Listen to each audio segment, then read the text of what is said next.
Dans cette séance, tu vas découvrir l'utilité qu'il y a à définir des fonctions.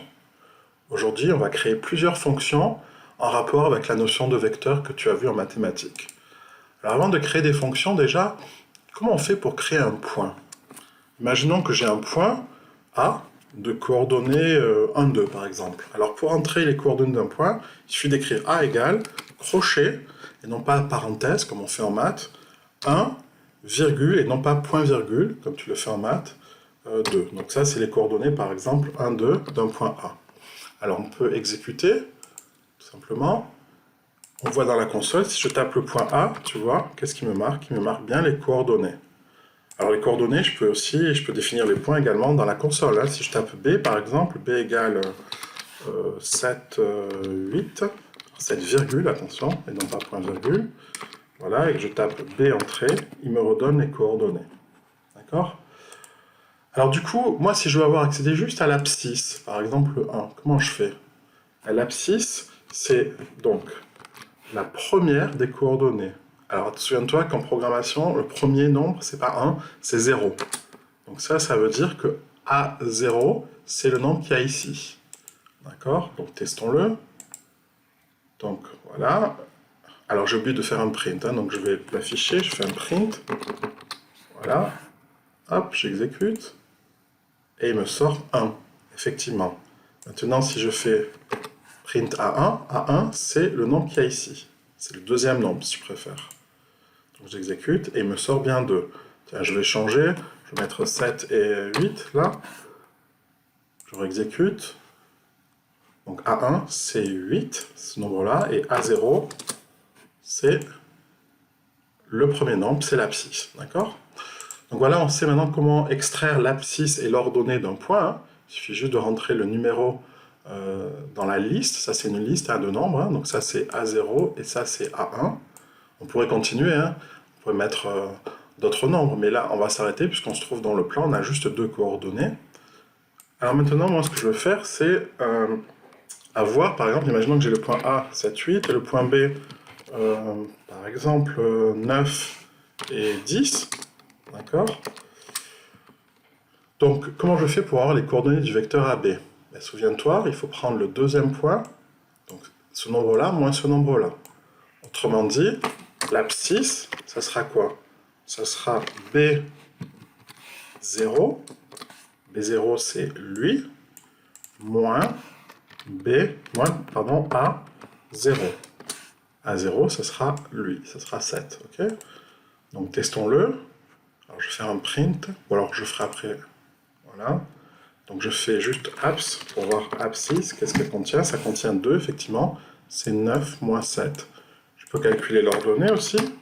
L'ordonnée, c'est quoi? Je recopie la même ligne et je vais changer les 0 en 1, tout simplement. Donc là, je mets B1 et là, je mets A1.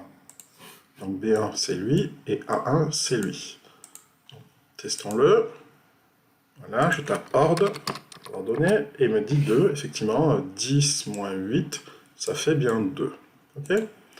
Donc voilà comment je peux extraire, comment je peux calculer les coordonnées d'un vecteur connaissant les points. Alors tout ce bloc d'instructions là, je vais le mettre dans une fonction, hein, puisque ça va être, on va répéter ces instructions un certain nombre de fois. Donc je vais définir une fonction, je vais l'appeler def vecteur. Ok? Vecteur, alors c'est une fonction qui va contenir quoi comme paramètre? Elle va utiliser 2 points.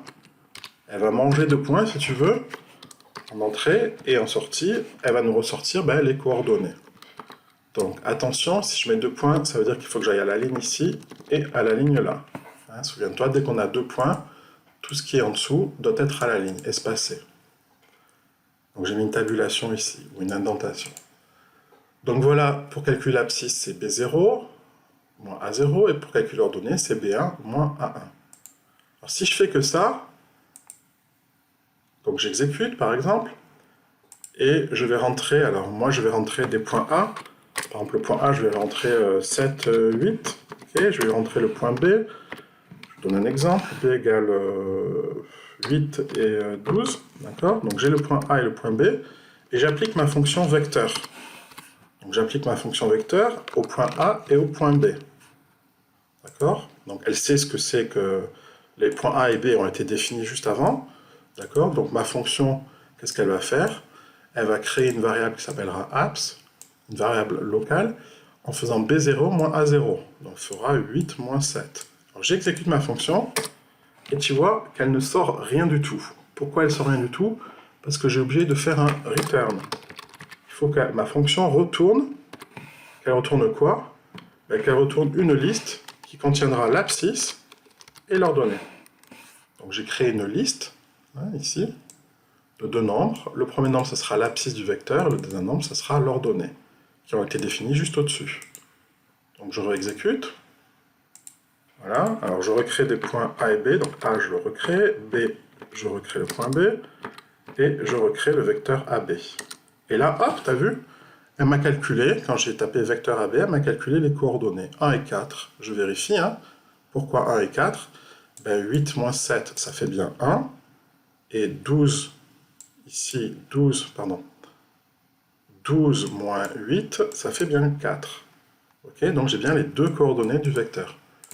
Voilà, donc j'ai créé une fonction qui, à partir de deux points A et B, peut créer les coordonnées du vecteur. Et cette fonction s'appelle vecteur. Alors, on va créer maintenant une deuxième fonction. Donc ça, c'était la fonction, alors je la mets ici, c'est la fonction qui calcule les coordonnées d'un vecteur à partir de deux points. Ok, on a terminé. Maintenant, créons une deuxième fonction, une fonction qui calcule la norme d'un vecteur. Alors, comment est-ce qu'on fait pour calculer la norme d'un vecteur? Bien, reprenons par exemple, on va définir un vecteur, et dans la console, je vais appeler le vecteur V, qui aura pour coordonnées 1 et 2. D'accord, donc je vérifie que ce vecteur existe, ok, il existe, 1 et 2. Pour calculer la norme, alors la norme au carré, c'est ce nombre-là au carré plus ce nombre-là au carré. C'est la norme au carré, attention. Hein. Donc déjà, je vais calculer la norme au carré, donc je vais prendre la coordonnée V0, que je vais élever au carré. Donc pour élever au carré, je fais étoile, étoile 2. Donc V0, c'est lui, hein, c'est 1 au carré, auquel j'ajoute V1 au carré. Donc V1, c'est lui, V1 c'est 2, hein, c'est ce deuxième nombre. Ok, donc ça sera, si je fais le calcul, ça fait bien 5, effectivement, hein, je vérifie. 1 au carré plus 2 au carré, ça fait 1 au carré, ça fait 1, plus 2 au carré 4, 1 plus 4, ça fait bien 5. Alors voilà, donc ça c'est la norme au carré. Mais moi je veux pas la norme au carré, je veux juste la norme. Donc pour calculer la norme, il faut que je prenne la racine carrée de tout ceci, autrement dit la racine carrée de 5. Donc pour calculer la racine carrée de ceci, alors Python il ne sait pas trop ce que c'est racine carrée, donc il faut que je lui dise quelque part dans le programme, il faut que je dise qu'est-ce que c'est qu'une racine carrée. Alors pour ça, ce qu'on fait c'est qu'on importe à partir d'une librairie qui s'appelle math, donc from ça veut dire à partir, math c'est une librairie qui contient plein de fonctions mathématiques qu'il connaît, hein, qui ont été créées par des programmeurs. Donc à partir de cette librairie qui contient plein de fonctions, je vais importer tout le contenu. Étoile, ça veut dire tout le contenu. Donc, from à partir de, math, c'est une librairie mathématique qui contient plein de fonctions qui ont déjà été créées pour moi. J'importe quoi? J'importe tout. Ah, voilà, étoile, ça veut dire tout. Si je voulais juste importer la fonction racine carrée, ça dit square root en anglais. Et comme c'est une fonction, voilà, je mets square root, parenthèse ouverte, parenthèse fermée, c'est une commande, c'est une fonction. Tout comme là, on a créé une fonction avec des parenthèses, tu vois, qui prenait des points. Ben là, on a une fonction qui n'a pas été créée par moi, mais par un autre programmeur, qui permet de calculer une racine carrée. Donc soit j'importe que la racine carrée, d'accord, soit j'importe quasiment toutes les fonctions en mettant une étoile. Peu importe. Hein. Alors effectivement, si tu importes que la racine carrée, tu n'importes pas beaucoup de choses, hein, donc du coup le programme sera plus léger. Alors que si tu importes tout en mettant étoile, du coup tu importes beaucoup de fonctions et le programme sera plus lourd. Bon, peu importe pour l'instant. Donc moi je vais tout importer, et du coup je peux calculer, donc j'exécute, je peux calculer, donc voilà, je recrée mon vecteur, et je recrée ceci, donc ok, je vais calculer la racine carrée, je vais tester square root de tout ceci, voyons s'il comprend maintenant ce que ça veut dire. Donc racine carrée de tout ceci, il comprend, hein. La racine de 5 c'est bien 2,22, etc. 2,23 et des poussières. Okay, hein. Je peux calculer par exemple racine de 100, tu vois, il sait que c'est 10, tu vois, square root de 100 c'est 10. Donc cette fonction square root est bien importée, maintenant je peux l'utiliser du coup. Je peux l'utiliser, donc je vais créer Donc à partir des coordonnées d'un vecteur, donc par exemple je vais prendre un vecteur V qui aura pour coordonnées donc V0 et V1, d'accord? Ben, je vais calculer le carré de V0 plus le carré de V1, donc V1, voilà. Et je vais définir ma fonction, donc je vais définir ma fonction que je vais appeler norme, cette fonction. Elle va prendre un vecteur, V, et elle va calculer le nombre qui est ici. Voilà. Donc je répète, je vais créer une fonction qui s'appellera norme, qui va manger un vecteur, c'est-à-dire une liste de deux nombres, et qui va calculer à partir de ce vecteur, va calculer V0, c'est-à-dire l'abscisse du vecteur, qu'elle va élever au carré, plus l'ordonnée, c'est V1 du vecteur, qu'elle va élever au carré. Ok? Donc je vais faire square root de tout ceci. Ok, racine carrée. Et ce résultat-là, je vais le mettre dans une variable que je vais appeler norme aussi. Je peux l'appeler comme je veux, mais je l'appelle norme. Et je mets un espace, ok? Et je vais retourner la norme. Alors comme j'ai dit, je peux l'appeler comme je veux. Je ne suis pas obligé d'appeler cette variable le même nom que la fonction. Donc je peux l'appeler longueur si je veux. C'est la longueur d'un vecteur. Et je change, voilà, pour montrer qu'on peut changer. Donc longueur. Voilà. Donc je répète, je viens de créer une fonction que j'appelle norme, que je baptise, qui va manger un vecteur, et qui à partir du vecteur V, va calculer V0, c'est-à-dire l'abscisse au carré, plus V1, c'est-à-dire l'ordonnée au carré, et qui va prendre la racine carrée de tout ça. Et tout ce nombre-là, ce sera la longueur du vecteur, que je vais retourner lorsque je vais faire appel à la fonction. Ok? Donc testons cette deuxième fonction, pardon. Donc je vais créer un vecteur V dans ma console, V. Alors, je ne suis pas obligé de l'appeler V d'ailleurs, je peux l'appeler W si je veux. Tiens, W, un vecteur qui aura pour coordonnées 1 et 2, voilà. Je vérifie que W existe, 1 et 2. Est-ce que je vais faire appel maintenant à la fonction norme de W, et hop, il m'a calculé la norme, tu vois. Pourquoi? Bien, en fait, norme de W, il a pris W0, c'est 1, qu'il a élevé au carré, il a pris W1, qui est 2, il a élevé au carré, il a fait la somme, il a pris la racine carrée, et il me ressort le résultat, qui est 2,3. Okay, donc 1 au carré, ça fait 1, plus 2 au carré, ça fait 4, 4 plus 1, 5, et racine carrée de 5, ça fait bien 2,23. Donc, récapitulons ce qu'on a fait jusqu'à présent. On a créé deux fonctions, la fonction vecteur et la fonction norme. Ce sont des commandes ou des fonctions, c'est pareil. Ces fonctions ou ces commandes, elles n'existaient pas avant que je les crée. D'accord? Donc, je l'ai créée de toutes pièces, cette fonction vecteur. Cette fonction vecteur, qu'est-ce qu'elle a besoin? Elle a besoin de connaître deux points, A et B. D'accord? Donc, deux points A et B. Et à partir des coordonnées de ces deux points, voilà la coordonnée de B, B0 et B1, et voilà la coordonnée de A, A0 et A1. Elle calcule la différence, c'est-à-dire qu'elle calcule l'abscisse et l'ordonnée du vecteur AB. Okay, c'est comme ça qu'on fait pour calculer les coordonnées d'un vecteur à partir de deux points. On fait la différence des coordonnées des deux points.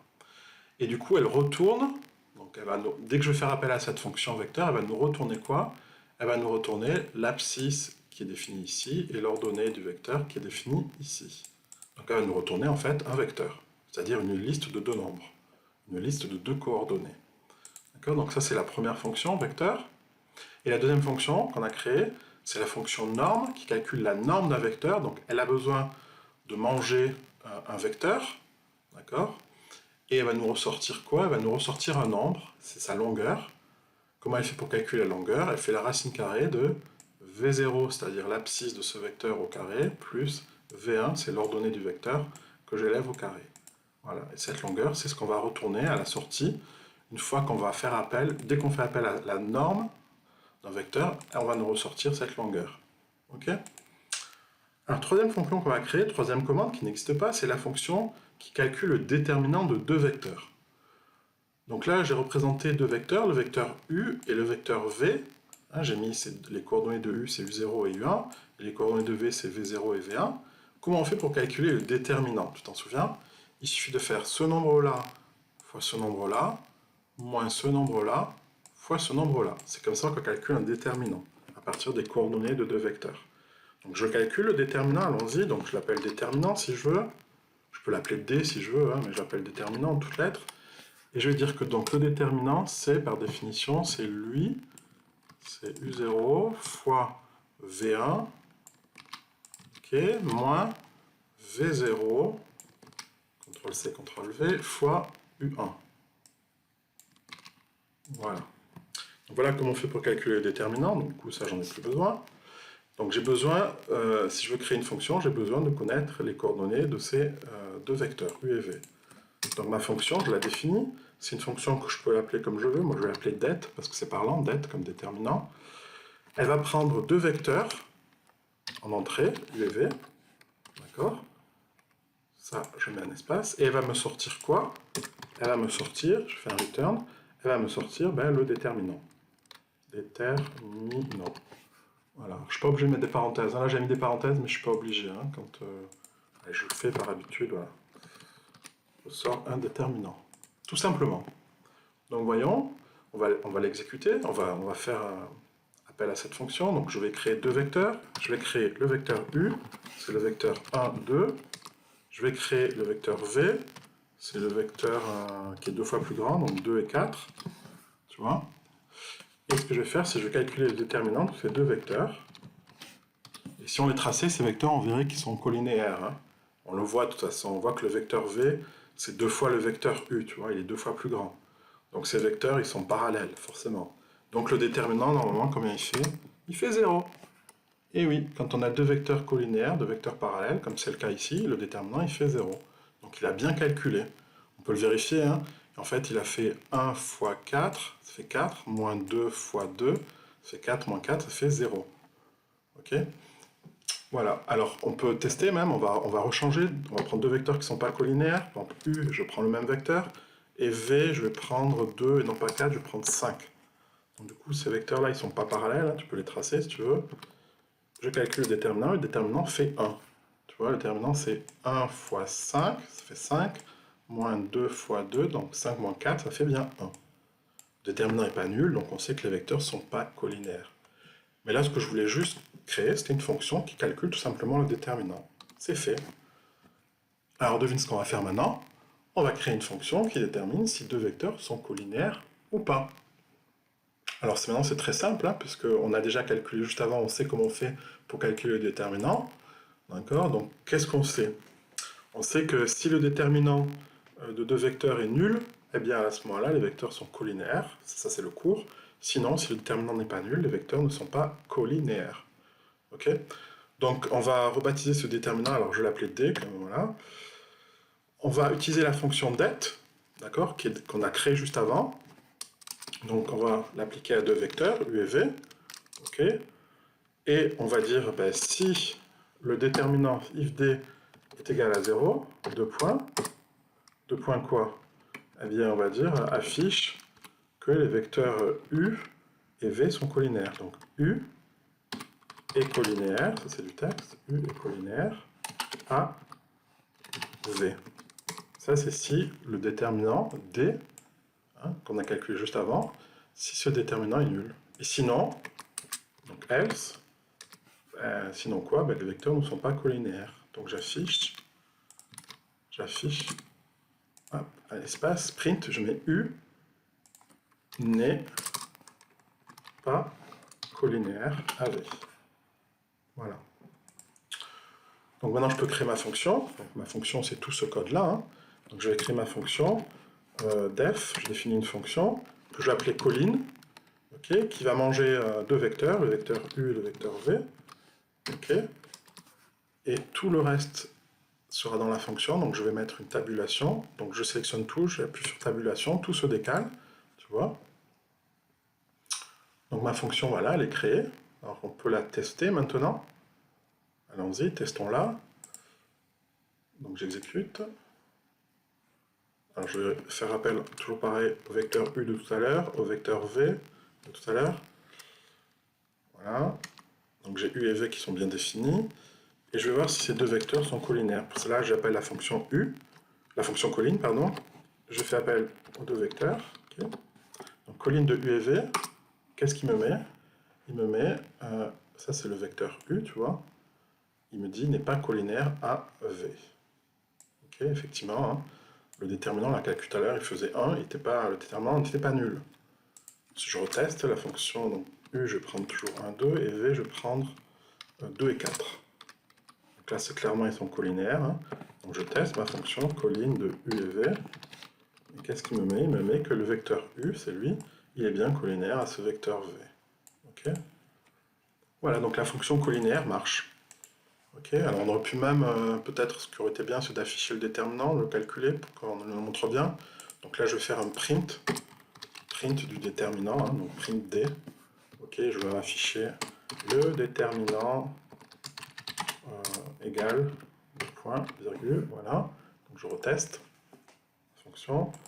Donc je recrée U, je recrée V, et je fais colline de U et V. Il me fait le déterminant égal 0, donc les deux vecteurs sont bien collinaires.